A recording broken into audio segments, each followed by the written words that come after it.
नमस्कार दोस्तों, स्वागत है आपका आज के सेशन में। आज हम लोग डिस्कस करने जा रहे हैं योजना मैगजीन का जो फरवरी का एडिशन था उसका रिव्यू करेंगे हम लोग। तो कौन से टॉपिक को लेकर था? आर्टिफिशियल इंटेलिजेंस टॉपिक को डिस्कस किया था मैगजीन में। और आर्टिफिशियल इंटेलिजेंस का यूज अलग अलग सेक्टर्स में मल्टीफेसेटेड यूज हो रहा है, कोई भी सेक्टर अछूता नहीं है एआई से। तो इससे रिलेटेड कुछ आर्टिकल्स हम लोग पढ़े हैं योजना मैगजीन में, जैसे कि इंडिया क्या कर सकता है ग्लोबल गुड के लिए, आर्टिफिशियल इंटेलिजेंस का इस्तेमाल करके ग्लोबल गुड के लिए इंडिया क्या कर सकता है। इसके अलावा जो विजुअली चैलेंज्ड दिव्यांगजन है उसकी कैसे एआई मदद कर सकता है। ड्रोन इंडस्ट्री में एआई का क्या इम्पैक्ट है। इसके अलावा किस तरीके से एआई को हम लोग गवर्नेंस में यूज कर सकते हैं, पब्लिक सर्विसेज में यूज कर सकते हैं और सिटीजन सर्विसेज प्रोवाइड करने में यूज कर सकते हैं। इवन हमारा जो टेक्नोलॉजी सर्विसेज सेक्टर है उसमें क्या इम्पैक्ट आया है, और मीडिया में क्या इम्पैक्ट आया है, और साइबर सिक्योरिटी में क्या इम्पैक्ट आ सकता है, क्या यूज कर सकते हैं हम लोग एआई का, क्या उसके चैलेंजेस फेस कर रहे हैं। इन सारे टॉपिक्स में डिस्कस करेंगे हम लोग, चैलेंजेस क्या है, सॉल्यूशंस क्या है, और पूरा बढ़िया तरीके से आपका एआई से रिलेटेड कंसेप्ट्स हमारे इस लेक्चर में क्लियर होंगे।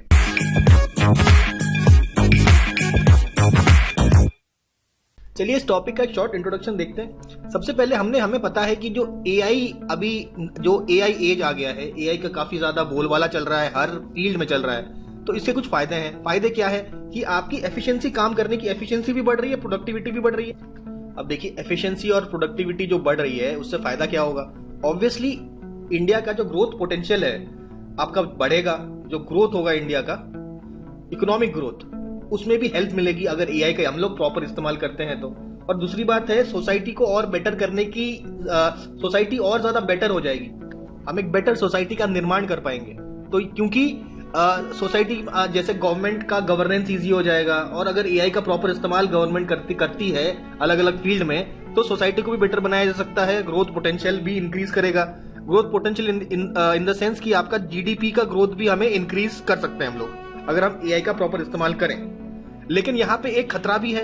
आईएमएफ ने एक स्टेटमेंट जारी करके बताया है कि एआई की वजह से ऐसा हो सकता है कि आपका इंपैक्ट पड़े जॉब्स में। आपके जितने भी जॉब्स हैं उसके 40% जितने भी जॉब्स क्रिएट हो रहे हैं उन जॉब्स में कुछ ना कुछ आपका इंपैक्ट पड़ेगा आर्टिफिशियल इंटेलिजेंस का, ऐसा आईएमएफ का कहना है। और कई सारे सेक्टर्स में हम एआई का इंपैक्ट देख सकते हैं, जैसे कि आपका हेल्थ सेक्टर में देख सकते हैं, हम लोग एजुकेशन सेक्टर में देख सकते हैं, एजुकेशन सेक्टर में इसका इंपैक्ट दिखे। इंफ्रास्ट्रक्चर में इसका यूज कर सकते हैं, इंफ्रास्ट्रक्चर, बेटर इंफ्रास्ट्रक्चर बनाने में एआई का इस्तेमाल हो सकता है। स्मार्ट सिटीज बनाने में, सस्टेनेबल डेवलपमेंट में हेल्प मिलेगा। ठीक है, स्मार्ट सिटीज। देखिए इसके अलावा आपका ट्रैफिक मैनेजमेंट में हेल्प मिलेगा, traffic management, road safety, railway ticket allocation भी हम लोग उसको भी एआई से इंटीग्रेट कर सकते हैं। देखिए इंडिया में कई सारे लैंग्वेजेस हैं, एक लैंग्वेज को दूसरे लैंग्वेज में ट्रांसलेट करने में भी इसका हेल्प लिया जा सकता है। तो लैंग्वेज ट्रांसलेशन के लिए एक गवर्नमेंट का पोर्टल है, उसका क्या नाम है, डिजिटल इंडिया भाषिनी। अब इन सब हमने देखा काफी सारे फायदे हो सकते हैं, कई सारे सेक्टर्स में इसका यूज है। तो इनका प्रॉपर यूज करना और एआई के ऊपर जो डिस्कशन है उसमें इंटरनेशनल पार्टनरशिप की भी आवश्यकता है, ग्लोबल पार्टनरशिप। तो एक इंटरनेशनल पार्टनरशिप में आपका बना है ग्लोबल पार्टनरशिप फॉर एआई, ठीक है, फॉर इंटरनेशनल कोलैबोरेशन। और देखिए गवर्नमेंट के कई सारे स्कीम्स तो हम लोग देखेंगे ही, कुछ हम लोग स्कीम की चर्चा कर लेते हैं स्टार्टिंग में। देखिए नेशनल प्रोग्राम फॉर एआई, देखिए नेशनल प्रोग्राम फॉर एआई के अलावा आपका इंडिया एआई पोर्टल भी लॉन्च किया गया गवर्नमेंट के द्वारा। तो ये कुछ गवर्नमेंट के इनिशिएटिव्स हैं, आगे हम लोग और भी चर्चा करेंगे गवर्नमेंट इनिशिएटिव्स के बारे में। देखिए हम लोग जो एआई का एडॉप्शन कर रहे हैं, एडॉप्शन ऑफ एआई से फायदे तो हैं, लेकिन इसमें रेस्पॉन्सिबल एडॉप्शन ऑफ एआई की। अब ये रेस्पॉन्सिबल एडॉप्शन का मतलब क्या हुआ कि आपके एडॉप्शन में ट्रांसपेरेंसी, नेक्स्ट अकाउंटेबिलिटी होनी चाहिए, और फाइनली हमको एथिकल कंसिडरेशन को ध्यान में रखना है। मतलब एथिकल यूज हो, अनएथिकल यूज नहीं होना चाहिए।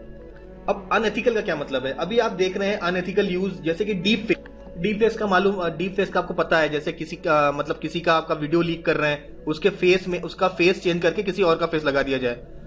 तो इस प्रकार का मिस इन्फॉर्मेशन भी हो रहा है, ये काफी अनएथिकल काम है। तो हमें ध्यान रखना है कि एआई का जो इस्तेमाल हो एथिकल पर्पज से भी ही होना चाहिए। इसके ऊपर एक इंटरनेशनल प्लेटफॉर्म है जिसका नाम है रेज, रेस का फुल फॉर्म देखेंगे, RAISE, ठीक है, एक रेस प्लेटफॉर्म है इंटरनेशनल लेवल पे, जिसपे इन सब बातों में डिस्कस किया जाता है। इसका फुल फॉर्म है responsible AI for social empowerment, responsible AI for social empowerment या रेस। तो ये हमने देखा एक short introduction about the AI landscape. अब हम लोग एक एक टॉपिक को डिटेल में देखते हैं। तो सबसे पहले हम लोग देखने जा रहे हैं AI for global good. India का क्या विजन है, इंडिया का क्या विजन है on the global good, AI for global good. AI का इस्तेमाल ग्लोबल गुड के लिए कैसे किया जाए, इंडिया का क्या विजन है, इस पे चर्चा करते हैं। इंडिया का क्या विजन है AI को लेकर, इसकी चर्चा करने से पहले AI का राइज हम लोग समझते हैं। AI का राइज कैसे हुआ। सबसे पहले हमने देखा कि जो कंप्यूटिंग का जो पावर है, कंप्यूटिंग का पावर धीरे धीरे इंक्रीज करता चला जा रहा है। तो इस कंप्यूटिंग पावर के इंक्रीज करने पर आया LLM। LLM क्या है? अब ये LLB LLM वाला LLM नहीं है, ये LLM का मतलब है large language model. In large language models को डेटा से ट्रेन किया जाता है। अब डेटा को एनालिसिस की कैपेबिलिटी क्यों बढ़ पाई? क्योंकि कंप्यूटिंग पावर बढ़ पाया। कंप्यूटिंग पावर बढ़ने पर LLM मॉडल्स जो डेटा से ट्रेन होते हैं, ऐसे मॉडल्स डेवलप किए गए जिनको लार्ज लैंग्वेज मॉडल्स बोला गया। अब ये काम करना स्टार्ट किया देखिए इसमें दो इंपॉर्टेंट कंपनीज हैं, एक है आपका deep mind and open AI। Deep mind और ओपन AI ने ये काम शुरू किया। अब दूसरे कंपनीज जो बड़े बड़े कंपनीज है वो भी अब LLM मॉडल ट्रेन करने में इन्वेस्टमेंट अपना बढ़ा। जैसे कि हम लोग बात करते हैं टेस्ला की, टेस्ला भी इन्वेस्टमेंट बढ़ा रहा है, माइक्रोसॉफ्ट भी बढ़ा रहा है, गूगल बढ़ा रहा है, मेटा भी अपना इन्वेस्टमेंट बढ़ा रहा है। तो सब लोग अपना इन्वेस्ट करके इस प्रकार के लार्ज लैंग्वेज मॉडल्स अब इमर्ज करना चाहते हैं। और इससे आ गया है अभी दुनिया में AI एज। AI का काफी ज्यादा अभी हम देखेंगे, बूम देखेंगे वर्ल्ड में, क्योंकि AI एज आ गया है। और इसका एक स्लोगन आप कह सकते हैं, डू मोर विथ। तो अब से ये कंसेप्ट चलेगा, आपको ज्यादा काम करने को मिलेगा कम एफर्ट लगा के, क्योंकि अब आ गया है AI एज, ठीक है। लेकिन ये तो एक अच्छी बात है, लेकिन इससे रिलेटेड कुछ आपके some risks are also associated with this. कुछ रिस्क आपके इसके साथ कुछ रिस्क भी आपको टैकल करने पड़े। AI से जुड़े हुए रिस्क की बात करेंगे हम लोग, ठीक है। चलो ये हमने एक इंट्रोडक्शन देखा कि अब AI का एज आ गया है। अब इंडिया का क्या आपका विजन है? देखिए इंडिया ने एक मिशन चालू किया जिसका नाम है इंडिया AI मिशन। तो इस मिशन का क्या उद्देश्य है? ये चाहता है कि हमारा जो स्टार्टअप इकोसिस्टम को सपोर्ट, और दूसरा है आपका AI का इस्तेमाल करके, मतलब AI का हम लोग प्रैक्टिकल एप्लीकेशन किस में, जो रियल वर्ल्ड चैलेंजेस हैं उनको फेस करने के लिए, उनको सॉल्व करने के लिए हमारा यूज करेंगे हम लोग। तो रियल वर्ल्ड प्रॉब्लम्स को सॉल्व करना चाहते हैं हम लोग AI का इस्तेमाल करके। तो ये भी आपका एक मिशन है, आपका इंडिया AI मिशन का, इंडिया AI मिशन का ये भी एक गोल है, सॉरी। तो गोल में अब कौन कौन से रियल वर्ल्ड प्रॉब्लम्स है? जैसे कई सारे प्रॉब्लम्स है आपके हेल्थ केयर में। हेल्थ केयर के अलावा आप देख सकते हैं प्रॉब्लम इन एग्रीकल्चर, फिर लैंग्वेज ट्रांसलेशन में हेल्प कर सकते हैं। इंडिया में कई सारे लैंग्वेजेस बोले जाते हैं, तो एक लैंग्वेज को दूसरे लैंग्वेज में ट्रांसलेट करने में हेल्प मिलेगा एज अ लैंग्वेज ट्रांसलेटर। और आपका गवर्नेंस में भी, गवर्नेंस आपका गवर्नेंस की बात करते हैं ना, तो गवर्नेंस में भी आपका AI हेल्प करेगा। तो ये आपके प्रॉब्लम्स को सॉल्व कराने का भी एम है आपका इंडिया AI मिशन का। अब ये जो इंडिया का जो मिशन है, ये स्टेटमेंट काफी क्लियरली प्रधानमंत्री जी ने बताया सबको। कहां? GPAI 2023 जो कि इंडिया होस्ट कर रहा था, कहां? न्यू। क्या है GPAI? That is global partnership on AI। GPAI 2023 में प्रधानमंत्री जी ने बोला कि हमें AI का इस्तेमाल करना है, किस लिए? For the welfare of. यहाँ पे प्रधानमंत्री जी ने अपना विजन बताया, इंडिया टेकेड। इंडिया टेकेड का क्या मतलब है? टेकेड का मतलब हमें पता है, 10 साल के अंतराल को हम लोग कहते हैं टेकेड। तो टेकेड का मतलब ये है कि टेक्नोलॉजी टेकेड, यानी कि अगले 10 साल फोकस करेंगे हम लोग टेक्नोलॉजी में। और इंडिया को हम लोग बनाना चाहते हैं fastest growing innovation economy in the world. अब क्या इस पाथ पे इंडिया बढ़ रहा है? इसको कुछ डेटा से हम लोग समझते हैं। तो डिजिटल इकोनॉमी का कंट्रीब्यूशन क्या GDP में बढ़ रहा है? 2014 का डेटा अगर हम लेंगे तो digital economy contributed about 4.5% of the GDP। और यही हम लोग करंट अगर सिचुएशन देखें, करंट सिचुएशन में 11% ऑफ द GDP कंट्रीब्यूट करता है आपका डिजिटल इकोनॉमी। और हम लोग देखते हैं रिसेंट टाइम्स में आपके इंडिया में करीबन 1 लाख से भी ज्यादा, more than 1 lakh startups open. और इन स्टार्टअप्स में आपके 108 से ज्यादा आपके यूनिकॉर्न है। और ऐसा प्रोजेक्टेड है कि 2026 की अगर हम बात करें तो डिजिटल इकोनॉमी आपका कंट्रीब्यूट करेगा 20% ऑफ जीडीपी, 20% ऑफ जीडीपी आपका कंट्रीब्यूट करेगा। यानी कि डिजिटल इकोनॉमी का कंट्रीब्यूशन जीडीपी में समय के साथ साथ बढ़ता रहेगा। इसलिए हमें टेक्नोलॉजी डेवलपमेंट पे फुल फोकस करने की जरूरत है। तो इस पार्ट को हम लोग कंक्लूड कर सकते हैं ये कह के कि आपका जो इंडिया का रोल आपका ग्लोबल एआई के फ्यूचर में काफी बड़ा रोल इंडिया प्ले करेगा। India will decide the future of global AI. और एक जमाने में इंडिया आपका टेक्नोलॉजी का केवल कंज्यूमर था, और आज के समय देखा गया है कंज्यूमर टू प्रोड्यूसर, कंज्यूमर से हम लोग प्रोड्यूसर बनते जा रहे हैं। किस चीज का प्रोड्यूसर ऑफ टेक्नोलॉजी डिवाइसेस, नए डिवाइसेस, गैजेट्स, और आपका जो सॉल्यूशंस प्रोवाइड करना, सॉफ्टवेयर सॉल्यूशंस प्रोवाइड करने में भी आगे हैं। और एक जमाने में इंडिया काफी फ्रजाइल इकोनॉमी मानी जाती थी, आज के समय में टॉप 5 इकोनॉमीज में से है। आपका $3 ट्रिलियन इकोनॉमी ऑलरेडी बन चुकी है, 5 ट्रिलियन का एक टॉप 5 तो बन चुकी है, $3 ट्रिलियन इकोनॉमी है। लेकिन हम लोग चाहते हैं कि भाई टॉप 3 में एंटर करें वर्ल्ड में, और करीबन $5 ट्रिलियन का आपका इकोनॉमी बनना चाहिए। चलिए यहाँ पे हम लोगों ने कंप्लीट कर लिया global good, India's vision for India. Next हम लोग टॉपिक डिस्कस करेंगे गवर्नेंस, पब्लिक सर्विस और सिटीजन सर्विसेज के ऊपर।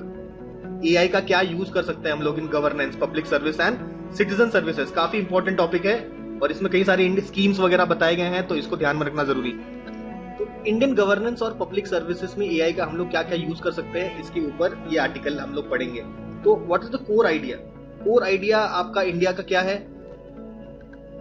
और एआई फॉर ऑल, मतलब एआई की मदद से पूरी जनता का हमें फायदा कराना है। ठीक है, अब ये जो एआई का हम लोग यूज करेंगे, इससे क्या क्या फायदे होंगे? सबसे पहले डिसीजन मेकिंग इजी हो जाएगी, ऑब्वियसली डिसीजन मेकिंग में हेल्प होगा, और जितने भी स्टेक होल्डर्स है उनके साथ हम लोग कनेक्शन बनाने की भी जरूरत पड़ेगी। तो कौन कौन से प्रोग्राम चालू किए गए हैं? तो एक तो हमें पहले से मालूम है, दैट इज एनपीएआई। एनपीएआई क्या है? नेशनल प्रोग्राम फॉर, इसके अलावा खोला गया है national data management office, NDM. फिर ओपन हुआ है नेशनल सेंटर फॉर एआई, एनसीएआई। इसके अलावा सरकार ध्यान दे रही है skilling for AI, skill development for AI, mainly आपके जो टेक्निकल एजुकेशन इंफ्रास्ट्रक्चर, स्पेशली आपके आईटीआई के ऊपर आपका ध्यान दिया जा रहा है, आईटीआई के ऊपर, ताकि आपके स्किलिंग हो सके, एआई के बारे में लोगों को मालूम चल पाए और स्किल्ड हो पाए यूथ। तो देखिए बात करते हैं हम लोग उमंग ऐप की। उमंग ऐप क्या है? इंडियन सिटीजन्स की हेल्प कर रहा है टू गेट जो तो ये ऐप आपका है इंडियन सिटीजन्स को जो गवर्नमेंट के सर्विसेज है उनका लाभ पहुंचाने के लिए ये ऐप बनाया गया है। इसके अलावा डिजी यात्रा के बारे में बात करें तो डिजी यात्रा एक प्रकार का बायोमेट्रिक बोर्डिंग सिस्टम है। तो डिजिटल इंडिया भाषिनी के बारे में हमने पहले भी पढ़ा है, ये आपका मशीन ट्रांसलेशन करता है किसका? इंडियन लैंग्वेजेस का, एक लैंग्वेज का दूसरे लैंग्वेज में ट्रांसलेशन में हेल्प करता है। तो ये इनिशिएटिव किसका है? आपका ministry of electronics and IT. इसके अलावा बेसिकली अर्बन मैनेजमेंट में इसका इस्तेमाल कर सकते हैं, आपका ट्रैफिक को मॉनिटर करने में। इसके अलावा आपका जो इंफ्रास्ट्रक्चर बिल्ड करना है, इंफ्रास्ट्रक्चर ऑफ द सिटी, इसकी प्लानिंग करने में भी हेल्प करता है एआई। फिर बात करते हैं हम लोग आत्मन एआई। ये आपका एआई की मदद से कोविड डिटेक्शन ऐप है, कोविड डिटेक्शन करता है। अच्छा, अब ये जो कोविड डिटेक्शन ये कर रहा है, करने वाला जो ऐप है आत्मन एआई, इसको बनाया किसने है? इसको बेसिकली डीआरडीओ के केयर ने बनाया है, CAIR, जिसका फुल फॉर्म है centre for AI and robotics. Centre for AI and robotics DRDO care ने बनाया है आपका आत्मन एआई। फिर एक और आपका ऐप है जिसका नाम है कॉटन एज। कॉटन एज एक प्रकार का अर्ली वार्निंग सिस्टम है आपका पेस्टिसाइड का छिड़काव करने के लिए, फॉर पेस्टिसाइड एप्लीकेशन। फिर एक और ऐप की हम लोग बात करते हैं शिक्षा सेतु। शिक्षा सेतु ऐप से, ये बेसिकली आसाम गवर्नमेंट का एक ऐप है। असम गवर्नमेंट का ये ऐप है जो कि बेसिकली आपका अटेंडेंस रिकॉर्ड करता है, digital attendance of students and teachers. यहाँ पे हमने बात करी शिक्षा सेतु सेतु ऐप की। तो इतने सारे ऐप्स हम लोग देख सकते हैं जो एआई का इस्तेमाल जहाँ पे हो रहा है और जो पब्लिक सर्विस में आ रहा है, ई गवर्नेंस में हेल्प कर रहा है। तो ये सारे एग्जांपल्स हम लोग लिख सकते हैं एआई इन इंडियन गवर्नेंस। चलिए अब समझते हैं जनरेटिव एआई क्या है। Generative AI basically deep learning पे डिपेंडेंट है और इसका इस्तेमाल हम लोग कोई भी कंटेंट बनाने के लिए करते हैं। जैसे कि कोई भी टेक्स्ट हमें लिखवाना हो, कोई भी इमेज जनरेट करवाना हो, कोई भी ऑडियो जनरेट करवाना हो, कोई भी वीडियो जनरेट करवाना हो, तो कंटेंट जनरेशन के लिए हम लोग यूज करते हैं जनरेटिव एआई। ठीक है, और जैसा भी हम लोग प्रॉम्प्ट देते हैं उसी प्रॉम्प्ट के अनुसार ये या तो text, image, video, audio format हमारे सामने रख देता है। तो ये टेक्नोलॉजी आने के बाद कुछ कंसर्न्स बढ़ गए हैं, जैसे कि ये सब कंटेंट जनरेशन का जो काम करते थे तो उनका जॉब लॉस का प्रॉब्लम आ सकता है। इसके अलावा ये जो कंटेंट हमको देता है, कोई भी टेक्स्ट, कोई भी इंफॉर्मेशन जो हमको देता है, मिस इन्फॉर्मेशन भी क्रिएट कर सकता है। कैसे? क्योंकि हो सकता है कि ये जिस मॉडल पे ट्रेंड हो या जिस डेटा से आपका ये जो एआई गवर्न करता है, ट्रेन होता है, वो डेटा अगर इनएक्यूरेट है और उस डेटा में अगर कुछ बायसेस हैं तो ये जो आपका सोल्यूशन जनरेट करके देगा उसमें भी वो बायस आपको देखने को मिल सकता है। और ये वो इतने कॉन्फिडेंस से पेश करेगा, आपको लगेगा कि ये एक्यूरेट इन्फॉर्मेशन है, बट ये एक्चुअली में एक इनएक्यूरेट इन्फॉर्मेशन है। तो अगर ऐसा कोई सिचुएशन बनता है तो मिस इन्फॉर्मेशन भी क्रिएट हो सकता है। इसके अलावा प्लेगरिज्म, किसी का कॉपीराइटेड मटेरियल वो आपके सामने प्रेजेंट कर सकता है। और ट्रांसपेरेंसी के एक इशू है क्या, क्योंकि हमें पता नहीं है कैसे डेटा से ट्रेन हुआ है, तो मॉडल कितना अच्छा है कितना बुरा है ये हम लोग जज नहीं कर सकते। तो ट्रांसपेरेंसी का भी इशू हम लोग देख सकते हैं। तो ये कुछ इशू हम लोग देखते हैं विद जनरेटिव एआई। आप जनरेटिव एआई का हेल्प लेके रीडिंग करवा सकते हैं, राइटिंग करवा सकते हैं या चैट भी कर सकते हैं। चैट कर सकते हैं, सवाल पूछ सकते हैं और वो आपको इंफॉर्मेशन दे देता है। उससे रीडिंग आप करवा सकते हैं, कोई पैसेज दे दिया आपने, उसको हम कह सकते हैं कि भाई इसका समराइज करिए। आप इससे ईमेल पढ़वा सकते हैं और कह सकते हैं कि भाई इस ईमेल में क्या कोई कंप्लेंट है। इससे हजारों ईमेल सरकार के पास आते हैं, उसको वो रीड करा के देख सकते हैं कौन से ईमेल में कौन सी कंप्लेंट लिखी गई है। और ऑब्वियसली आप लोग जनरेटिव एआई के साथ कन्वर्सेशन कर सकते हैं और कन्वर्सेशन करने पर किसी भी टॉपिक पे उसके साथ ब्रेनस्टॉर्मिंग भी कर सकते हैं। अब हम लोग जनरेटिव एआई समझ गए। अब हम लोग देखेंगे किस तरीके से सरकार इसका इस्तेमाल कर सकती है to give for e governance. E governance में क्या इस्तेमाल हो सकता है, जैसे कि चैटबॉट टास्क होते हैं, कुछ चैटबॉट टास्क। जैसे आपको गवर्नमेंट स्कीम से रिलेटेड लेटर से कुछ इंफॉर्मेशन चाहिए, तो गवर्नमेंट के कुछ चैटबॉट्स होंगे जिससे सिटीजन इंटरैक्ट करके आपको गाइडेंस ले सकता है। तो सिटीजन्स को गाइडेंस मिल सकता है थ्रू दीज चैटबॉट्स और ये आपको इंफॉर्मेशन दे सकते हैं, give right information of scheme and policy. अब एआई की मदद से कुछ जो इंटरनल प्रोसेसेस होते हैं उनको ऑटोमेट किया जा सकता है। जैसे कि क्वेरी रिजोल्यूशन, किसी सिटीजन ने कोई सवाल पूछा तो उसको रिजॉल्व करने के लिए एआई का इस्तेमाल कर सकते हैं। या किसी को स्टेटस ऑफ सर्विस जानना है तो ये काम भी आप ऑटोमेट करवा सकते हैं एआई के थ्रू। देखिए, सिटीजन एंगेजमेंट प्लेटफॉर्म्स में भी हम इसका इस्तेमाल कर सकते हैं आपके प्रोसेसेस को ऑटोमेट करने में। सिटीजन एंगेजमेंट प्लेटफॉर्म जिसका एग्जांपल आप देख सकते हैं माई गॉव एक प्लेटफॉर्म है गवर्नमेंट। तो जनरेटिव एआई में ये जो ट्रांसपेरेंसी का कॉन्सेप्ट थोड़ा सा और समझते हैं। देखिए, ट्रांसपेरेंसी का मतलब हमने बताया कि जो भी लोग जनरेटिव एआई यूज करते हैं उनको नहीं पता कि इसके पीछे का क्या टेक्नोलॉजी है, क्यों ऐसा वर्क कर रहा है। तो इसलिए थोड़ा ट्रांसपेरेंसी है। और टर्म्स एंड कंडीशंस जो हैं आपके जनरेटिव एआई के, ये वो भी लोग नहीं जानते जो यूज कर रहे हैं। तो ये आपका ट्रांसपेरेंसी में प्रॉब्लम है आपका जनरेटिव एआई में। तो ये एक कंसर्न हो सकता है। ठीक है, अब हम लोग चैलेंजेस की बात करते हैं। हम लोग जो जनरेटिव एआई का इस्तेमाल जो हम लोग गवर्नमेंट सर्विसेज में कर रहे हैं, उसके इस्तेमाल में कौन कौन से चैलेंजेस आपको आ सकते हैं। सबसे पहले है क्वालिटी ऑफ डेटा इनपुट। हम जानते हैं जो एलएलएम होता है, एलएलएम लार्ज लैंग्वेज मॉडल, उसको ट्रेन करने के लिए डेटा की जरूरत होती है। अगर जो डेटा से आपका एलएलएम ट्रेन हो रहा है उसका क्वालिटी कम है तो ये एलएलएम आपको जो रेस्पॉन्स जनरेट करेगा, जो रेस्पॉन्स आपका जनरेट करके देगा, उसकी क्वालिटी में भी आप देखेंगे कि फर्क होगा, क्वालिटी ठीक नहीं होगी। तो जैसा डेटा इनपुट होगा जिस क्वालिटी का, उसी क्वालिटी का आपको रेस्पॉन्स। देखिए, नेक्स्ट चैलेंज जो है वो है कि अगर आप जो जनरेटिव एआई है उसमें फैक्चुअल प्रॉम्प्ट्स अगर डालते हैं, मतलब फैक्चुअल सोल्यूशन चाहते हैं, तो उसका तो एक्यूरेट आपको आंसर मिलता है, पर अगर सब्जेक्टिव होता है प्रॉम्प्ट्स जिसका फैक्चुअल आंसर्स नहीं होते हैं, तो हो सकता है कभी कभी आपको सेटिस्फैक्टरी आंसर आपको ना मिले। इसके अलावा गवर्नमेंट ऑर्गेनाइजेशन में आप अगर लार्ज लैंग्वेज मॉडल ट्रेन करके आप चैटबॉट बनाना चाहते हैं, तो डेटा प्राइवेसी का तो इशू आएगा ही, क्योंकि जिस डेटा से गवर्नमेंट इंस्टीट्यूशन का ये डेटा होगा जिससे आपके मॉडल ट्रेन होंगे, तो डेटा प्राइवेसी पे भी ध्यान देने की जरूरत है। इसके अलावा जो हमारा जनरेटिव एआई है, इसको होने की जरूरत है फेट, FATE। तो इस एक्रोनिम का क्या मतलब है? F का मतलब है फेयरनेस, A का मतलब है अकाउंटेबिलिटी, T का मतलब आप जानते हैं है ट्रांसपेरेंसी, और E का मतलब है एथिकल, मतलब एथिकल बिहेवियर होना चाहिए। तो देखिए ये हम जानते हैं कि जो आपका एआई है वो फेयर होना चाहिए, अकाउंटेबल होना चाहिए, ट्रांसपेरेंट होना चाहिए और एथिकल होना चाहिए। इसके अलावा गवर्नमेंट एम्प्लॉइज जो आपका एआई का यूज करेंगे, उनकी अपस्किलिंग भी तो जरूरी है। देखिए अपस्किलिंग ऑफ एम्प्लॉइज भी आवश्यक है, यहाँ पे हमने देखा।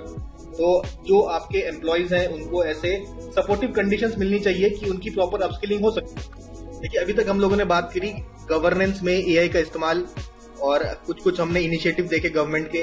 इसके अलावा हमने बात करी जनरेटिव एआई की, और जनरेटिव एआई का कैसे हम लोग यूज कर सकते हैं इन गवर्नमेंट सर्विसेज, ये भी हमने देख लिया। और ये इसके कुछ चैलेंजेस भी हम लोगों ने देख लिए हैं, कौन कौन से चैलेंजेस हम लोग फेस कर सकते हैं जनरेटिव एआई के यूज करने, using generative I in government services. अब हम लोग बात करते हैं फाइनली आपके सिटीजन सर्विसेज के बारे में, यानी कि सिटीजन्स को कौन कौन से सर्विसेज प्रोवाइड अगर जो करते हैं गवर्नमेंट, तो उसमें क्या हेल्प मिल सकता है एआई का, इसके बारे में हम लोग चर्चा करते हैं। देखिए सिटीजन सर्विसेज में सबसे पहले हम लोग बात करते हैं डिजिटल इंडिया इनिशिएटिव। तो भाई डिजिटल इंडिया इनिशिएटिव आपका ई गवर्नेंस का इनिशिएटिव है। इसमें हम लोग बात कर रहे हैं एआई का कैसे इंटीग्रेट कर सकते हैं। तो एआई को इंटीग्रेट कर सकते हैं विद आधार एनेबल्ड सर्विस। इसके बाद एआई को हम लोग इंटीग्रेट कर सकते हैं विद डिजीलॉकर के साथ भी कर सकते हैं। तो आधार एनेबल्ड सर्विसेज का आपका बेसिकली सर्विसेज प्रोवाइड करने में इसका यूज होता है, लेकिन यहाँ पे हमें ध्यान देना पड़ेगा, हम लोगों को प्राइवेसी मेंटेन रखनी है, ठीक है।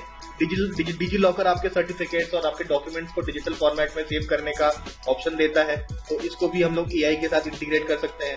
और मेनली आपके डिजिटल इंडिया इनिशिएटिव में आपका पेपरलेस इकोसिस्टम बनाने में आपका फोकस रहे, पेपरलेस इकोसिस्टम बनाना चाहते हैं, ठीक है। तो सेकंड पॉइंट हम लोग देखते हैं नेक्स्ट स्लाइड में। नेक्स्ट हमारा पॉइंट है that is public safety and security. AI का इस्तेमाल करेंगे हम लोग पब्लिक सेफ्टी और सिक्योरिटी कैसे इंश्योर कर सकते हैं, देखते हैं। देखिए हम जानते हैं हर जगह हम लोग वीडियो सर्वेलेंस लगा सकते हैं, और वीडियो सर्वेलेंस के साथ हम लोग फेशियल रिकॉग्निशन भी इंटीग्रेट करते हैं, फेशियल रिकॉग्निशन। तो देखिए हम लोग क्या कर रहे हैं, वीडियो सर्वेलेंस कर रहे हैं, कहाँ का, आपके पब्लिक प्लेसेस का, जो भी आपके पब्लिक प्लेसेस हैं वहीं का तो हम लोग सेफ्टी इंश्योर कर रहे हैं। तो पब्लिक प्लेसेस में हम लोग ऐसे वीडियो सर्वेलेंस लगाते हैं और इसको फेशियल रिकॉग्निशन जो से हम लोग इंटीग्रेट करते हैं। फिर हम लोग इसका करेंगे वीडियो, हम लोग नहीं करेंगे, कहने का मतलब है कि एआई करेगा। एआई इस वीडियो का एनालिसिस करेगा और आपका पैटर्न रिकॉग्नाइज करके आपका कोई अगर थ्रेट है इसको डिटेक्ट कर सकता है, आपका थ्रेट डिटेक्शन कर सकता है। और थ्रेट डिटेक्शन करने के बाद हम लोग उस पे इमरजेंसी रिस्पांस सिस्टम को इम्प्रूव कर सकते हैं। इस पूरे प्रोसेस से इमरजेंसी रिस्पांस जो है, इमरजेंसी रिस्पांस सिस्टम बेटर हो सकता है। यही सेम कंसेप्ट हम लोग डिजास्टर मैनेजमेंट में यूज कर सकते हैं, डिजास्टर मैनेजमेंट। तो डिजास्टर मैनेजमेंट में भी हम लोग ये कंसेप्ट यूज करके आपका इमरजेंसी रिस्पांस सिस्टम को और ज्यादा बेहतर बना सकते हैं। तो ये हमने बात करी पब्लिक सेफ्टी एंड सिक्योरिटी की। नेक्स्ट पॉइंट हम लोग बात करेंगे एआई इन हेल्थ केयर। देखिए हेल्थ केयर में पेशेंट का रिमोट मॉनिटरिंग किया जा सकता है, इसमें भी एआई का इस्तेमाल कर सकते हैं हम लोग। इसके अलावा टेली सर्विसेज मतलब आपका पेशेंट दूर है डॉक्टर से, लेकिन फिर भी डॉक्टर का एडवाइस ले। इसके अलावा हम लोग बात कर रहे हैं डायग्नोस्टिक टूल्स हम लोग यूज कर सकते हैं। तो एआई डायग्नोस्टिक टूल्स का इस्तेमाल भी हम लोग कर सकते हैं, और इन टूल्स को और बेटर इंप्रूव भी किया जा सकता है with the help of AI. इसके बाद पेशेंट के अकॉर्डिंग उसको पर्सनलाइज्ड हेल्थ रिकमेंडेशंस दिए जा सकते हैं, पर्सनलाइज्ड हेल्थ रिकमेंडेशन। तो ये बात होगी हेल्थ केयर की। नेक्स्ट जो पॉइंट आपका है that is AI in financial inclusion में कैसे एआई का इस्तेमाल हम लोग कर सकते हैं इन मोबाइल बैंकिंग। इसके अलावा हम लोग इस्तेमाल कर सकते हैं इन डिजिटल। और देखिए, लोन देने से पहले आप लोग क्रेडिट स्कोर एनालाइज कर सकते हैं ना, तो एआई का इस्तेमाल करके हम लोग क्या क्रेडिट स्कोरिंग नहीं कर सकते? एआई ड्रिवन क्रेडिट स्कोरिंग की बात इन्होंने की है। ठीक है, मोबाइल बैंकिंग हो गया, डिजिटल पेमेंट हो गया, इसमें भी एआई का इस्तेमाल कर सकते हैं। तो नेक्स्ट पॉइंट है आपका स्मार्ट एग्रीकल्चर। एग्रीकल्चर में हम लोग इस्तेमाल कर सकते हैं एआई का। कैसे? आपका डेटा एनालिसिस, एग्रीकल्चर डेटा का एनालिसिस करने के लिए। तो ये एग्रीकल्चर डेटा को हम लोग कलेक्ट कैसे करते हैं? तो विद द हेल्प, तो सेंसर्स की मदद से कर सकते हैं, ड्रोन्स की मदद से कर सकते हैं, या सैटेलाइट इमेजरी की हेल्प से भी हम लोग कर सकते हैं आपका डेटा कलेक्ट। और इस डेटा को एनालाइज करके फार्मर्स की मदद कर सकते हैं। फार्मर्स को बता सकते हैं कि सॉइल का कंडीशन कैसा। इसके बाद बता सकते हैं हम लोग क्रॉप की हेल्थ कैसी है, crop health, how is the crop health. और तीसरा हम लोग बता सकते हैं कि वेदर का पैटर्न कैसा हो सकता है। तो ये सारा इंफॉर्मेशन को ध्यान रख के अगर एग्रीकल्चर किया जाए तो फार्मर्स का बेनिफिट और भी ज्यादा हो सकता है। छठा पॉइंट जो है that is education and skill. Education और स्किल डेवलपमेंट आपका छठा पॉइंट है। इसमें भी एआई का इस्तेमाल कर सकते हैं। कैसे? वर्चुअल क्लासरूम्स में हम लोग इसका इस्तेमाल कर सकते हैं। अब टीचर के द्वारा स्टूडेंट का असेसमेंट करने में एआई का इस्तेमाल कर सकते हैं। और एजुकेशन को हम लोग पर्सनलाइज बना सकते हैं। पर्सनलाइज मतलब हर बच्चे का जो रिक्वायरमेंट है होता है अलग अलग। बच्चे की रिक्वायरमेंट देख के बच्चों के अकॉर्डिंग आपका स्टडी प्लान बनाना, टेस्ट बनाना, ये सब काम इंडिविजुअल बच्चे के लिए करना किसी टीचर के लिए पॉसिबल नहीं है। लेकिन एआई की मदद से ऐसे पर्सनलाइज स्टडी मटेरियल हम लोग डेवलप कर सकते हैं। देखिए, सरकार बनाने जा रही है स्मार्ट सिटीज बना रही है। तो स्मार्ट सिटीज के अर्बन प्लानिंग में क्या हेल्प नहीं कर सकता? Urban planning for sustainable development. देखिए, यहाँ पे जब हम लोग स्मार्ट सिटीज की बात करते हैं तो sustainable development is the keyword. तो इसकी अर्बन प्लानिंग करने में एआई का हेल्प तो हम लोग ले ही सकते हैं। तो स्मार्ट सिटीज में आपका हेल्प मिलता है। इसके बाद हम लोग एआई और आईओटी, इंटरनेट ऑफ थिंग्स, इसका इस्तेमाल कर सकते हैं आपके अर्बन लिविंग को एनहांस कर, आपके अर्बन लिविंग कंडीशंस को एनहांस कर सकते हैं हम लोग एआई और आईओटी की मदद से। और स्मार्ट सिटीज में आपका रिसोर्स मैनेजमेंट करने के लिए भी एआई का इस्तेमाल कर सकते हैं। इन रिसोर्स मैनेजमेंट एआई का इस्तेमाल टूरिज्म में भी किया जा सकता है। आपका कहीं भी ट्रिप लगा जा रहे हो, ठीक है, ट्रिप की प्लानिंग में आपका एआई के इस्तेमाल से आप ट्रिप की प्लानिंग कर सकते हो। बस सही प्रॉम्प्ट्स आपको देने आते हो, आप पूरा ट्रिप प्लान कर सकते हो एआई की मदद से। और इस ट्रिप प्लानिंग में आप कंस्ट्रेंट रख सकते हो कि भाई एक स्पेसिफिक बजट कंस्ट्रेंट, आप एक पर्टिकुलर बजट में वर्क कर रहे हो, इससे ज्यादा बजट आप खर्च नहीं कर सकते। तब इसको मद्देनजर रखते हुए आपका प्लानिंग किया जा सकता है। और आप कितने दिन का प्लान कर रहे हो, टाइम कंस्ट्रेंट भी आप बता सकते हो एआई को कि कितने दिन का आप ट्रिप प्लान कर रहे हो। इसी के हिसाब से वो आपकी ट्रिप की प्लानिंग कर देगा। और अगर मान लेते हैं आपका प्लानिंग में कुछ बदलाव करना हो, जैसे अब बारिश हो रही है, कुछ वेदर इवेंट आपका आ गया हो, कोई वेदर चेंज, या उस एरिया में कोई पर्टिकुलर एक इवेंट हो गया हो, लैंडस्लाइड हो गया हो, या ऐसा कुछ अगर इवेंट हो गया हो, उस कंडीशन में आपके प्लान में आपका डायनेमिकली ऑटोमेटिकली चेंज भी कर देगा एआई। तो देखिए, टूरिज्म में भी हेल्प कर सकता है आपका। अब जो पावर कंपनीज होती हैं जो बिजली बनाती है और बिजली सेल करती है, उनकी भी हेल्प हो सकती है with the help of AI, क्योंकि एआई प्रेडिक्ट कर सकता है what will be the future demand. Future demand क्या है, इसको अगर हम लोग प्रेडिक्ट कर सकें, क्योंकि एआई के पास डेटा है, तो डेटा का एनालाइज करके वो प्रेडिक्ट ऐसा कर सकता है। तो अब ऐसा एआई का इस्तेमाल करने से हम जानते हैं कि हमारा एफिशिएंसी, इसके अलावा रिलायबिलिटी बढ़ेगी, इसके अलावा सस्टेनेबिलिटी भी आपका इंक्रीज करेगा, और ऑब्वियसली रिस्क आपके डिक्रीज करेंगे। रिस्क कैसे? रिस्क आपका ओवरलोडिंग का रिस्क, ब्लैकआउट का रिस्क, ओवरलोडिंग और ब्लैकआउट्स आपके कम से कम हो सकते हैं। तो ये बात करी हमने पावर मैनेजमेंट की। तो 10वां पॉइंट देखेंगे इन लॉजिस्टिक्स में क्या हम लोग यूज कर सकते हैं एआई का, क्योंकि लॉजिस्टिक्स में काफी आपको हेल्प मिल सकती है। जैसे लॉजिस्टिक्स में अगर मान लेते हैं कि ट्रैफिक कंडीशन कैसा है, उसका डेटा एनालिसिस करके पता लगा सकते हैं। इसके अलावा वेदर कंडीशन कैसे होंगे, इसका भी पता लगा सकते हैं। या फिर कहीं आपका रोड क्लोज है तो इसका भी पता लगाया जा सकता है। और ये सब पता लगा के हम लोग लॉजिस्टिक आपका मैनेज कर सकते हैं। ठीक है, तो इससे देखिए लॉजिस्टिक्स की आपकी एफिशिएंसी के साथ साथ कॉस्ट मैनेजमेंट भी, मतलब मिनिमम कॉस्ट में आप लॉजिस्टिक मैनेज कर सकते हैं। और ऑब्वियसली आपकी लॉजिस्टिकल डिसीजन मेकिंग भी इंप्रूव हो जाएगी। अच्छा, सिटीजन सर्विसेज में क्या क्या बदलाव हम लोग देख सकते हैं? जो आपके तो रूटीन के रेपिटेटिव टास्क होते हैं उसको एआई के थ्रू हम लोग करवा सकते हैं। जिससे क्या होगा, जो भी एम्प्लॉइज हैं उनका वर्कलोड आपका रिड्यूस होगा, और ये जो एम्प्लॉइज हैं they can focus in more complex issues. जो ज्यादा कॉम्प्लेक्स इश्यूज हैं उन पे एम्प्लॉय फोकस कर सकता है।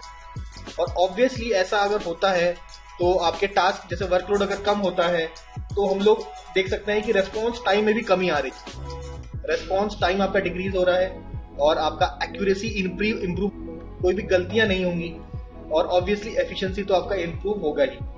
फाइनली हम लोग बात करते हैं कस्टमर सर्विस की। कस्टमर सर्विस हम लोग कैसे इंप्रूव कर सकते हैं? अगर मान लो हम लोग चैटबॉट का इस्तेमाल कर रहे हैं तो 24/7 सर्विस दिया जा सकता है।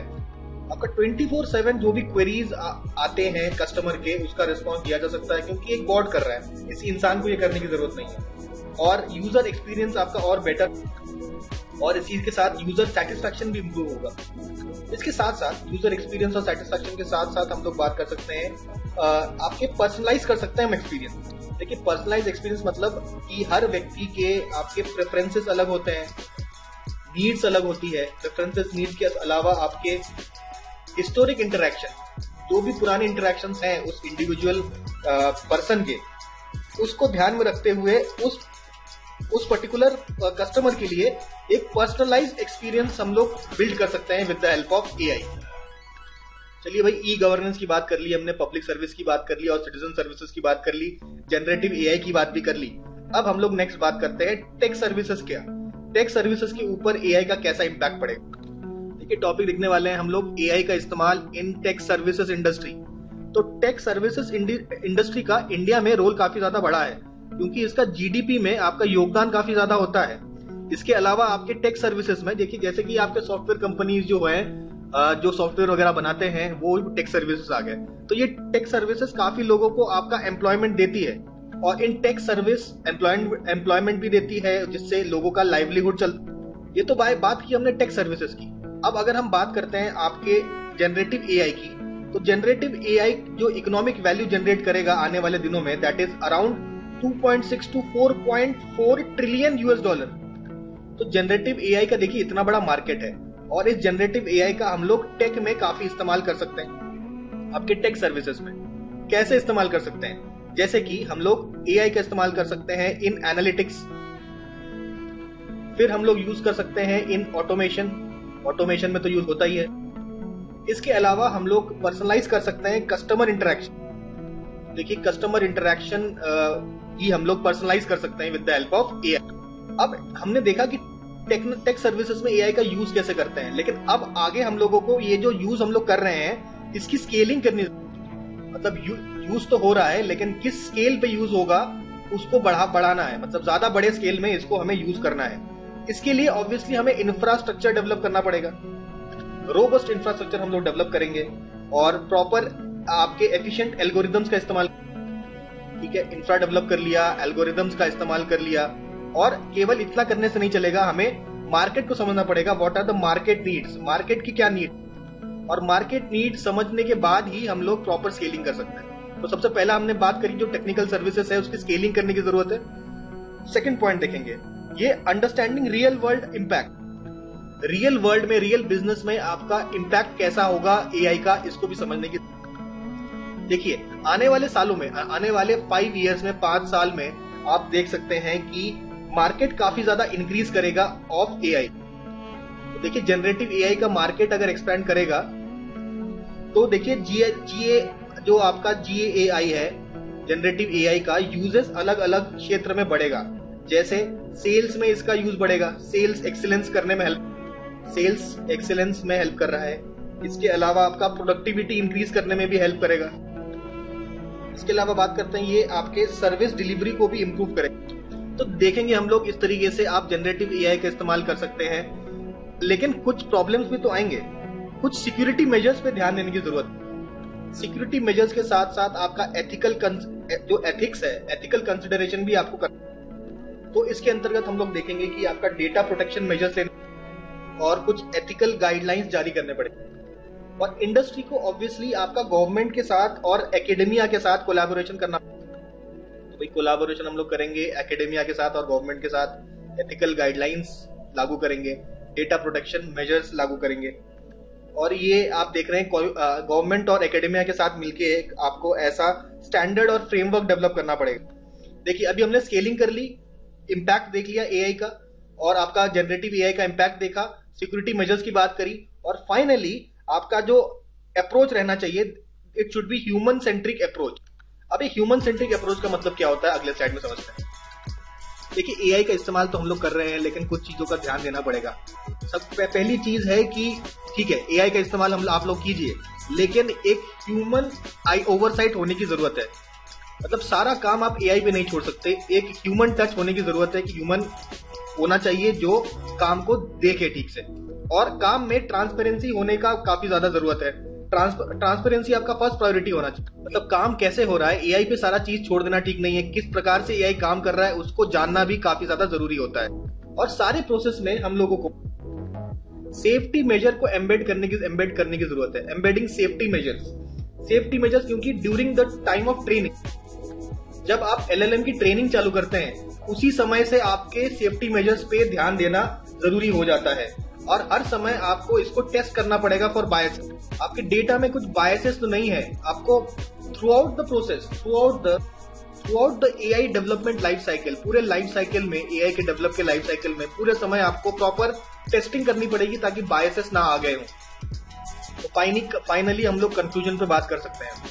तो कंक्लूजन ये है कि देखिए एआई जो है अभी समय के साथ आपका चेंज होता है और समय है आ चुका है। तो एआई का जो अनटैप्ड पोटेंशियल है, एआई का जो प्रॉपर पोटेंशियल है, उसको प्रॉपर से यूज करना है हमें। उसके अनटैप्ड पोटेंशियल का प्रॉपर इस्तेमाल करना है एआई का। और एआई के आने के कारण आपके यूनिक अपॉर्चुनिटीज बनेंगे, उनका फायदा उठाना है आपके टेक इंडस्ट्री को। टेक इंडस्ट्री की बात हम लोगों ने कर ली। अब हम लोग बात करते हैं मीडिया पे क्या इम्पैक्ट पड़ा है एआई। देखिए एआई का इम्पैक्ट हम लोग मीडिया पे देखते हैं। बात करते हैं तो मीडिया के रोल की। तो मीडिया का बेसिक आपका रोल है टू इन्फॉर्म, टू एजुकेट और टू एंटरटेन। आपको इंफॉर्मेशन प्रोवाइड कराता है। आप कुछ एजुकेशन प्राप्त करना हो तो मीडिया आपको एजुकेट भी करता है और मीडिया आपका एंटरटेनमेंट भी करता है। तो ये होता है आपका मीडिया का रोल। तो अब जमाना सोशल मीडिया का भी है और इंफॉर्मेशन का फ्लड आया हुआ है। हर जगह आपको कुछ ना कुछ नया इंफॉर्मेशन दिख रहा है। तो आपके ट्रेडिशनल जो मीडिया के तरीके हैं, जैसे टीवी हो गया, रेडियो, वो कहीं ना कहीं अपना रिलेवेंस लूज कर रहे हैं। ठीक है, इसके अलावा आपका इंफॉर्मेशन का फ्लडिंग तो हो ही रही है, साथ में अब आ गया एआई। एआई की वजह से क्या हो रहा है, आपका एआई की मदद से हम लोग ऑटोमेटिकली जनरेट कर सकते हैं न्यूज स्टोरीज। और इसके अलावा आपका डेटा एनालिसिस भी काफी ज्यादा क्विक हो जाता है, बहुत जल्दी से डेटा एनालाइज भी हो जाता है। तो फ्यूचर में हम लोग देख सकते हैं इम्पैक्ट पड़ेगा आपका जर्नलिज्म और कुछ नई फील्ड्स ओपन हो जाएगी जैसे कि डेटा जर्नलिज्म। डेटा एनालिसिस करना पड़ेगा आपका जर्नलिज्म में, कई सारा डेटा होता है उसका एनालिसिस करना पड़ेगा, उसके लिए डेटा जर्नलिज्म आ गया। नेक्स्ट बात करेंगे हम लोग एल्गोरिदम जर्नलिज्म की। एल्गो यानी कि एआई का इस्तेमाल करेंगे, एल्गोरिदम का इस्तेमाल करेंगे जर्नलिज्म में ऑटोमेट करने के लिए चीजें। और ऑटोमेटेड जर्नलिज्म भी स्टार्ट हो जाएगा, ठीक है, फ्यूचर में जब एआई आपका और ज्यादा इम्पैक्ट डालेगा मीडिया पे। अब एआई डेटा लेबलिंग हो जाएगा। एआई की मदद से हम लोग डेटा को लेबल कर सकते हैं, जैसे डेटा एनोटेशन भी कह सकते हैं। डेटा अगर प्रॉपर तरीके से लेबल हो जाएगा तो डेटा और ज्यादा और रिलायबल के साथ साथ रिट्रीवेबल, मतलब डेटा को रिट्रीव करना भी इजी होगा और डिप्लॉय, डेटा को डिस्ट्रीब्यूट करना भी इजी हो जाएगा, क्योंकि एआई की मदद से हम लोग डेटा लेबलिंग कर रहे हैं मीडिया में। अब चलिए डेटा की वजह से, आपके एआई के आने की वजह से मीडिया में कुछ फायदे तो हो रहे हैं, काम आसान हो रहा है, क्विक हो रहा है, रिलायबली हो पा रहा है, लेकिन कुछ चैलेंजेस भी तो होंगे। उन चैलेंजेस के बारे में बात कर सकते हैं। अब एआई का मदद से डेटा रिलायबल तो बना रहे हैं, न्यूज को रिलायबल भी बनाया जा सकता है, लेकिन एआई की मदद से आपका मिस इन्फॉर्मेशन भी स्प्रेड करना आसान हो रहा है। अलग अलग प्लेटफॉर्म्स में आपके गलत इन्फॉर्मेशन को अपलोड करके आप ये मिस इन्फॉर्मेशन स्प्रेड कर सकते हैं। और एआई से आप कंटेंट तो बहुत इजीली बना देते हैं, उसको आप स्प्रेड कर दीजिए तो मिस इन्फॉर्मेशन स्प्रेड भी हो सकता है with the help of AI, वो भी काफी ज्यादा आसान हो जाए। देखिए इंटेलेक्चुअल प्रॉपर्टी का ये इशू है कि भाई आप एआई की मदद से कोई भी स्टोरी, कोई भी बुक बड़े आसानी से लिख सकते हैं। तो जिन आइडियाज के इस्तेमाल करके एआई आपको कंटेंट दे रहा है, तो उन आइडियाज के इंटेलेक्चुअल प्रॉपर्टी राइट्स के ऊपर तो एक डिस्कशन होता है, ठीक है। तो उसका इंटेलेक्चुअल प्रॉपर्टी राइट्स का जो इशू हो गया, लीगल इशू होगा, उसके बारे में क्लैरिटी नहीं है। देखिए एआई की मदद से पैटर्न रिकॉग्निशन हम लोग कर सकते हैं, फेशियल रिकॉग्निशन कर सकते हैं। तो ये अगर इजीली हो जाएगा तो ऑब्वियसली लोगों की सिक्योरिटी और प्राइवेसी को हैम्पर कर सकता है, यानी कि सिक्योरिटी और प्राइवेसी इश्यूज आपके हो सकते हैं। चलिए देखिए रिलायबिलिटी के ऊपर बात करते हैं। जो डेटा आपका एआई आपको जनरेट करके देता है वो कितना रिलायबल है। एक्चुअली एक कंसेप्ट है आपका SLP का, इसका मतलब देखिए, स्टैटिस्टिक लैंग्वेज प्रोसेसिंग एक कंसेप्ट है जिसमें आप कुछ लिखते हैं, उसके बेसिस पे अगला वर्ड आपका वो प्रेडिक्ट कर देता है। तो इसके द्वारा जो प्रेडिक्शन होता है वो कई बार हम देखते हैं कि इतना रिलायबल नहीं होता। चलिए देखिए, फ्यूचर की बात करते हैं। तो फ्यूचर में हम लोग बात करेंगे ऑगमेंटेड रियलिटी। तो आगे चल के ऑगमेंटेड रियलिटी का भी इस्तेमाल होगा इन मीडिया। इसके अलावा डीप लर्निंग का भी इस्तेमाल इंक्रीज होगा। डीप लर्निंग के अलावा पब्लिशिंग काफी ज्यादा इजी हो जाएगा। क्यों? एआई की मदद से आपका कंटेंट प्रोडक्शन इजी हो जाएगा। और डेटा की वेटिंग मतलब चेक करना इनएक्यूरेसीज है कि नहीं, क्या गलतियां हैं, तो आपका वेटिंग इजी हो जाएगा, प्रोडक्शन इजी हो जाएगा और डिस्ट्रीब्यूशन भी आपका और ज्यादा इजी हो जाएगा। और भी कई चीज हम लोग कर सकते हैं। पैटर्न रिकॉग्निशन कर सकते हैं, टेक्स्ट टू स्पीच डेवलप कर सकते हैं, टेक्स्ट की मदद से इमेज और वीडियो भी बना सकते हैं। ठीक है, आप कोई भी वीडियो ले आइए, उसका ऑटोमेटिक सबटाइटल्स आ जाता है। इवन साइन लैंग्वेज, ये आपके जो डिसेबल्ड हैं, हियरिंग डिसेबल्ड, उनको काफी हेल्प करेगा। तो वो साइन लैंग्वेज से बातें करते हैं, तो साइन लैंग्वेज को समझ के उसको टेक्स्ट और इमेज में भी कन्वर्ट किया जा सकता है। तो ऐसी टेक्नोलॉजी भी डेवलप होगी और इन टेक्नोलॉजी को डेवलप अगर होगी तो इसका इम्पैक्ट आपका मीडिया पे पड़ेगा ऑब्वियसली। देखिए, ये सब बात करी हमने। देखिए, ऑगमेंटेड रियलिटी की भी बात कर ली हमने। देखिए, ऑगमेंटेड रियलिटी से आपका जो विजुअल एक्सपीरियंस है वो भी एनहांस होता है। विजुअल एक्सपीरियंस आपका एनहांस होगा। इसके अलावा बात करते हैं हम लोग, आजकल न्यूज पढ़ने के लिए आपको एंकर्स की भी जरूरत नहीं है। एआई जनरेटेड एंकर्स आपके न्यूज पढ़ देते हैं आप। अब यहाँ पे काम अगर इतना आसान हो जाएगा तो सबसे बड़ी यहाँ पे प्रॉब्लम की चर्चा करते हैं हम लोग, दैट इज जॉब लॉस। क्या मीडिया में जॉब लॉस होगा, इसके बारे में बात करते हैं। तो 2023 की एक न्यूज है। बिल्ड नाम का एक जर्मन न्यूज़पेपर है, टैब्लॉइड, जर्मन टैब्लॉइड। तो एक प्रकार का न्यूज़पेपर ही होता है टैब्लॉइड। तो एक ये जो जर्मन टैब्लॉइड बिल्ड है, उसने आपका एआई के आने की वजह से 1/3 एम्प्लॉइज को आपका निकाल दिया जॉब से। तो देखिए, स्टाफ का लेआउट हो गया, 1/3 आपका स्टाफ आपका लेआउट कर दिया गया। और इसका बहुत बड़ा रीजन है, बहुत सारे फंक्शंस जो हैं, आपके मीडिया के फंक्शंस अब धीरे धीरे आपके ऑब्सोलीट हो जाएंगे। वो फंक्शन के लिए किसी आदमी को हायर करने की जरूरत नहीं रह जाएगी। जैसे कंटेंट डिस्कवरी करने की कोई जरूरत नहीं है, कंटेंट आपका एआई ढूंढ के दे देगा। किसी भी डॉक्यूमेंट की एनालिसिस करनी होगी, वो भी आपका एआई कर देगा। कोई भी डॉक्यूमेंट को आपको ट्रांसलेट करना होगा किसी दूसरे लैंग्वेज में, एआई कर देगा। सोशल मीडिया का कंटेंट भी एआई आपका बना देगा।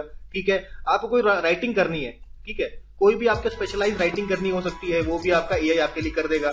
न्यूज़लेटर ड्राफ्ट कर देगा पर्सनलाइज्ड। इसके अलावा कोई भी टेक्स्ट है, उसका समरी बनाना होगा, वो भी आपका एआई कर देगा। आपका एसईओ ऑप्टिमाइज आर्टिकल लिखना होगा, वो भी एआई के थ्रू आप लिखवा सकते हैं। तो ये सब काम करने वाले जो भी आपके एम्प्लॉइज थे, उनकी तो जॉब गई। ऑब्वियसली ये सब जॉब आपकी चली जाएगी, फ्यूचर में नहीं रहेगी, ये तो सत्य है। लेकिन क्या सारे जॉब एआई ले लेगा? सारे मीडिया के जॉब्स क्या एआई ले सकता है? इसके ऊपर बात करते हैं। कौन से ऐसे जॉब हैं जो एआई नहीं ले पाएगा मीडिया के? अब कौन कौन से ऐसे जॉब्स हैं जो कि एआई ले नहीं सकता? पहली बात हमको ये समझना है, जो एआई है, AI works on data. Data पे आपका वर्क करता है। लेकिन कई बार हम लोग देखते हैं जो मीडिया इंडस्ट्री है वो बात करती है इमोशंस की। तो एआई तो इमोशंस पे चलता नहीं है। तो जो इमोशंस जो ह्यूमन जनरेट कर सकते हैं वो आपका एआई से आप जनरेट नहीं कर पाओगे। तो मीडिया में हमेशा जहां भी इमोशंस इन्वॉल्व होंगे, जिस काम में इमोशंस इन्वॉल्व होंगे, वो काम आपका एआई नहीं ले पाएगा। इसके अलावा आपका सेकंड होता है ब्रांडिंग। देखिए, ब्रांडिंग और कनेक्ट की काफी ज्यादा जरूरत है। देखिए, जैसे कि आप न्यूज एंकर की बात कर लें, तो उसके कई सारे फैंस होते हैं, उस एंकर को देखना चाहते हैं, उनकी बात सुनना चाहते हैं, तो वो प्रकार उसका एक ब्रांड बन गया। ठीक है, तो ब्रांड के साथ व्यक्ति का एक कनेक्ट होता है।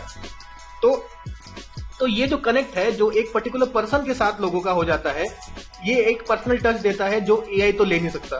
तो ब्रांडिंग और जो कनेक्ट है इंसान का, वो एआई नहीं ले सकता।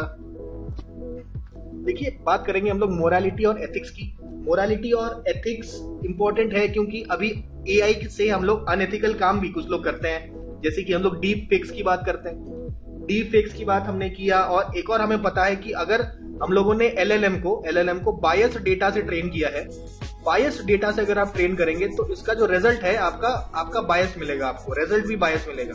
ठीक है, तो ये एक प्रॉब्लम है एआई के साथ। अब मोरालिटी और एथिक्स के मामले में देखिए, आपका एआई को आप जज नहीं कर सकते, क्योंकि एआई का जो कंटेंट जनरेट है उसका लीगल रिस्पॉन्सिबिलिटी किसका होगा? लीगल रिस्पॉन्सिबिलिटी किसका होगा, ये तय करने की जरूरत है। क्योंकि अगर कोई इंसान कुछ गलत काम कर रहा है तो उसको आप सजा दे सकते हो, लेकिन एआई ने अगर कुछ गलत कंटेंट निकाला तो इसके लिए रिस्पॉन्सिबल कौन होगा? तो ये एक इश्यू आ जाता है आपका। तो क्योंकि मोरालिटी इन्वॉल्व है, इसलिए आपका ह्यूमन टच जरूरी है। क्योंकि अगर कोई ह्यूमन होगा तो उसके मोरालिटी को आप जज कर सकते हो, एआई के मोरालिटी आप जज नहीं कर पाओगे। अब देखिए दूसरी बात है, ग्राउंड के साथ कनेक्ट होता है। जैसे कोई आपका इवेंट हो गया, तो इवेंट में जर्नलिज्म जाके उसकी रिपोर्टिंग करता है ना ग्राउंड पे जाके, तो ऐसी रिपोर्टिंग एआई तो कर नहीं पाएगा। जो आपकी डिसीजन बनाने की जो एबिलिटी है वो आपकी काफी ज्यादा लिमिटेड हो जाती है, डिसीजन मेकिंग एबिलिटी काफी कम हो जाती है एआई की। देखिए एआई अभी भी देखिए डिसीजन मेकिंग नहीं कर पाएगा प्रॉपर तरीके से, थोड़ा बहुत कर सकता है लेकिन इसकी डिसीजन मेकिंग एबिलिटी काफी कम है। तो इस पे डिसीजन लेने के लिए आपको किसी इंसान को बैठना होगा, तभी डिसीजन वो ले सकता है। और एआई है तो एक मशीन, और मशीन को चाहिए एनर्जी, तो एनर्जी भी आपकी कंज्यूम करता है। तो लेकिन एनर्जी कंजम्पशन आपका इंक्रीज होगा अगर आप एआई का इस्तेमाल करते हैं। ह्यूमन के इस्तेमाल करने पे वो भाई कोई आपका एनर्जी नहीं मतलब यूज करेगा, मतलब उसको खाना पानी दीजिए वही उसकी एनर्जी है, ठीक है। इलेक्ट्रिसिटी की रिक्वायरमेंट तो नहीं है, ठीक है।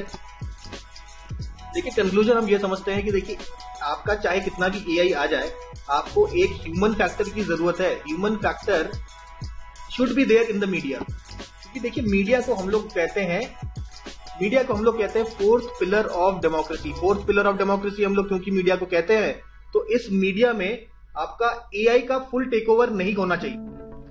पूरी तरीके से एआई का टेक ओवर आपका मीडिया में नहीं होना चाहिए, क्योंकि मीडिया आपका पिलर ऑफ डेमोक्रेसी है, the fourth pillar of democracy.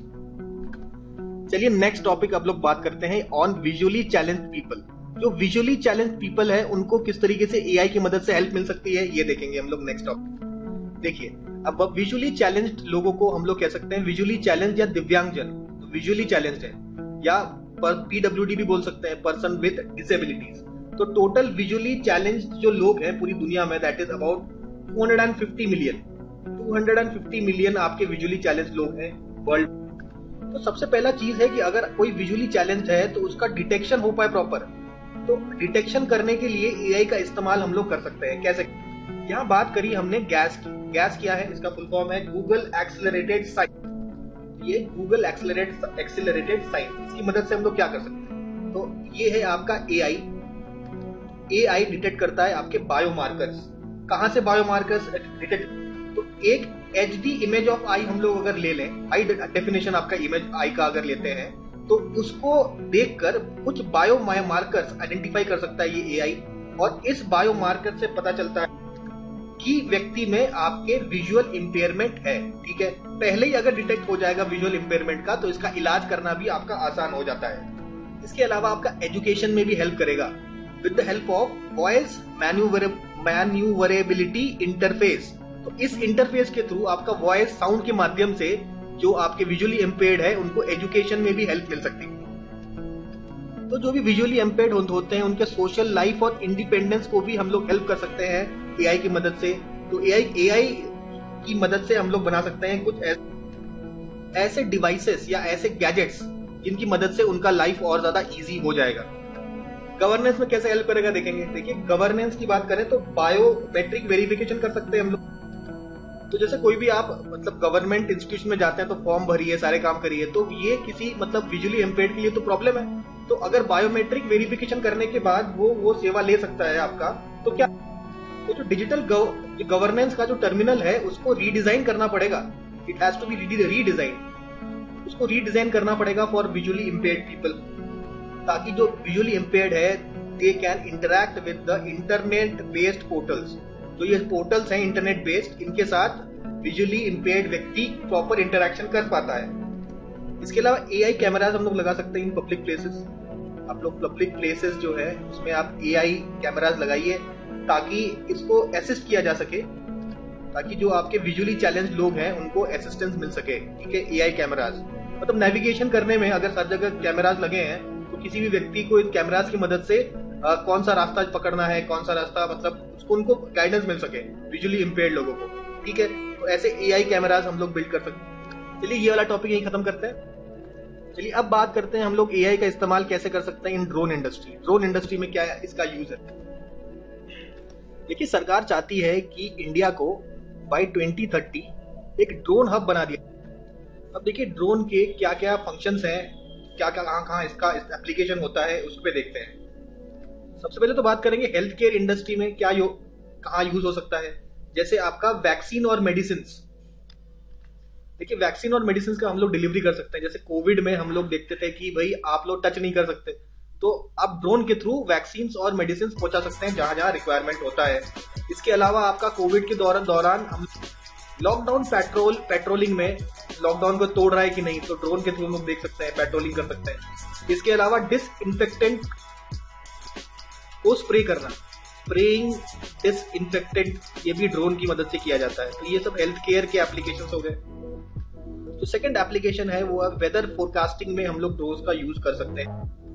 उसके बाद डिजास्टर मैनेजमेंट में हम लोग इसका यूज कर सकते हैं कि भाई जहां भी डिजास्टर आया है उसका ड्रोन की मदद से पूरा हम लोग मैपिंग कर सकते हैं, ब्यौरा ले सकते हैं कि कैसा सिचुएशन है।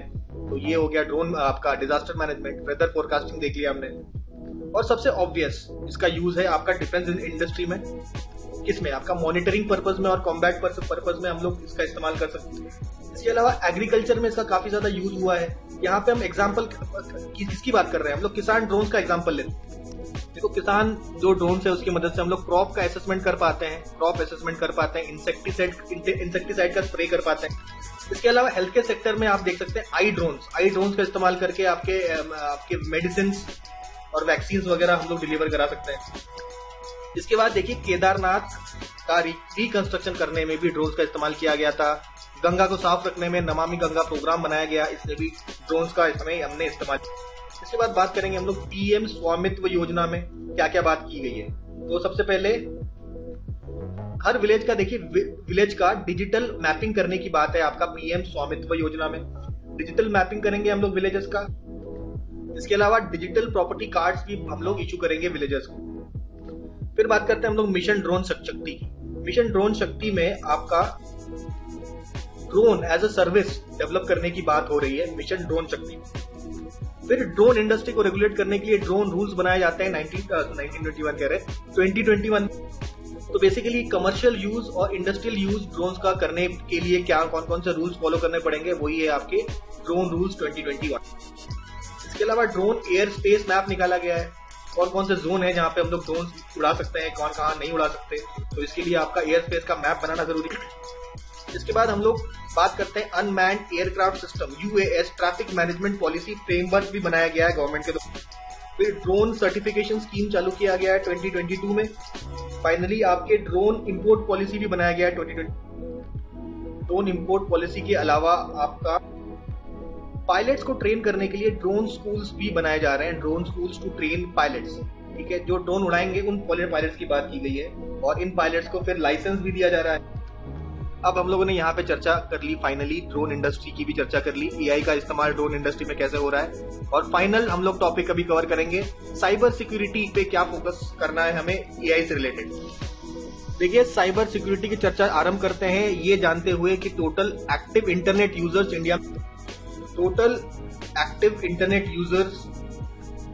इंडिया में है अराउंड 800 मिलियन लोग आपके इंडिया में इंटरनेट यूज करते हैं। तो इंटरनेट यूज अगर करेंगे तो इससे कुछ तो ऑब्वियसली साइबर जो अटैक्स हैं उसके प्रति आप वल्नरेबल हो जाएंगे।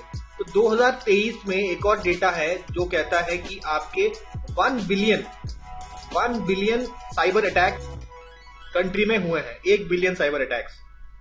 और गवर्नमेंट भी जब डिजिटल इंडिया की बात करती है तो गवर्नमेंट डिजिटल इंडिया को प्रमोट करती है और आधार को प्रमोट करती है। तो डिजिटली देखिए गवर्नमेंट सर्विसेज धीरे धीरे लोगों के पास पहुंचना चालू हो रहे हैं क्योंकि आधार और डिजिटल इंडिया पे फोकस किया जा रहा है।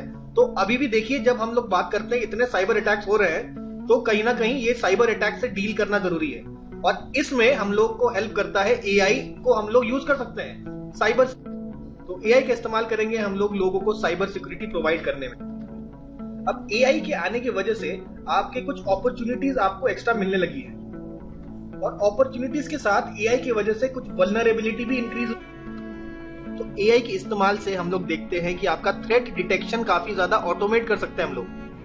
तो ऑटोमेट कर सकते हैं, कोई भी थ्रेट आपको अगर लगता है सिस्टम में तो आपको उसका डिटेक्ट करना इजी हो जाएगा एआई की वजह से और डिटेक्ट करने के बाद तुरंत उसका हम लोग रिस्पॉन्ड कर सकते हैं। ये जो थ्रेट डिटेक्शन में इंपॉर्टेंट होता है कि डेटा को एनालिसिस करके उस डेटा में कोई एनोमलीज को हम लोग ढूंढे। ठीक है, अगर डेटा में कोई एनोमली नजर आती है तब हम समझ सकते हैं कि भाई कुछ ना कुछ तो थ्रेट है और एआई की मदद से हम लोग फ्यूचर जो अटैक्स हैं उसको भी प्रेडिक्ट कर सकते हैं। ठीक है, तो ये कुछ अपॉर्चुनिटीज आपको दिखती हैं एआई से। कुछ वल्नरेबिलिटीज भी तो इंक्रीज कर रही है। एआई का यूज आप कर रहे हैं साइबर अटैक से बचने के लिए, तो जो आपका हैकर है वो भी तो इसका इस्तेमाल करेगा साइबर अटैक्स करने। तो साइबर अटैक्स करने वाला भी एआई का इस्तेमाल कर रहा है। इसके डीप फेक्स का इस्तेमाल किया जा सकता है। डीप फेक्स मतलब आप किसी दूसरे का फेस इस्तेमाल कर रहे हैं आपके वीडियो में या आपके इमेजेस में, जिससे आप लोगों को फ्रॉड कर सकते हैं। सोशल इंजीनियरिंग के द्वारा लोगों को फ्रॉड किया जा रहा है with the help of deep fakes. और पहले तो जैसे सॉफ्टवेयर को एक मालवेयर बनाना पड़ता था, वायरस बनाना पड़ता था, अब ये वायरस बनाने की पद्धति भी ऑटोमेट की जा सकती है आपका एआई की मदद से। तो जैसे आपका प्रॉब्लम को टैकल करने के पास आपको एक्स्ट्रा ताकत मिलती है एआई की वजह से आपकी प्रॉब्लम्स बढ़ भी रही हैं। अब प्रॉब्लम्स पे चर्चा किया है तो अब हमें सॉल्यूशंस पे भी बात करनी पड़ेगी। तो आइए बात करते हैं सॉल्यूशंस पे। देखिए सोल्यूशन तो क्या है, आपका रोबस्ट सिक्योरिटी इकोसिस्टम बनाने की आवश्यकता है। आपके सिक्योरिटी इकोसिस्टम को और तगड़ा बनाइए। कैसे? कुछ एजेंसीज है जैसे सर्ट इन, तो ऐसे एजेंसीज को आप बना सकते हैं, स्ट्रेंथ प्रोवाइड कर सकते हैं जो सिक्योरिटी प्रोवाइड करे। इसके अलावा आप पब्लिक और प्राइवेट पार्टनरशिप आपस में कोलैबोरेट करके काम कर सकते हैं, और जितने भी स्टेक होल्डर्स हैं उनका एक प्रॉपर कोलैबोरेशन होना चाहिए, ताकि इस प्रकार का सिक्योरिटी सिस्टम हम लोग बना सकते हैं और फाइट कर सकते हैं आपका साइबर अटैक्स को। साइबर अटैक से, ठीक है, साइबर अटैक से फाइट कर सकते हैं अगर हमारे पास प्रॉपर इकोसिस्टम बना। देखिए इसके अलावा ट्रेनिंग और स्किल डेवलपमेंट पे हमें काम करना पड़ेगा। साइबर सिक्योरिटी एक्सपर्ट हमें ज्यादा से ज्यादा चाहिए, उसके लिए उनकी ट्रेनिंग और स्किल डेवलपमेंट होनी चाहिए। देखिए साइबर जो क्रिमिनल्स हैं उनको पकड़ना है, उनमें डर बैठाना है, तो उसके लिए आपका लीगल सिस्टम, लीगल फ्रेमवर्क भी आपका स्ट्रॉन्ग बनाने की जरूरत है। देखिए जनता में आपका डिजिटल लिटरेसी बढ़ना जरूरी है और अवेयरनेस बढ़ना जरूरी है कि कौन कौन से ऑनलाइन स्कैम्स उनके साथ हो सकते हैं और किस प्रकार से वो अपना डेटा प्राइवेसी प्रैक्टिसेस जो इंपॉर्टेंट आपके होते हैं, डेटा प्राइवेसी की प्रैक्टिसेस वो फॉलो करें। इसके अलावा इंटरनेट को यूज करते समय साइबर हाइजीन का ध्यान रखें।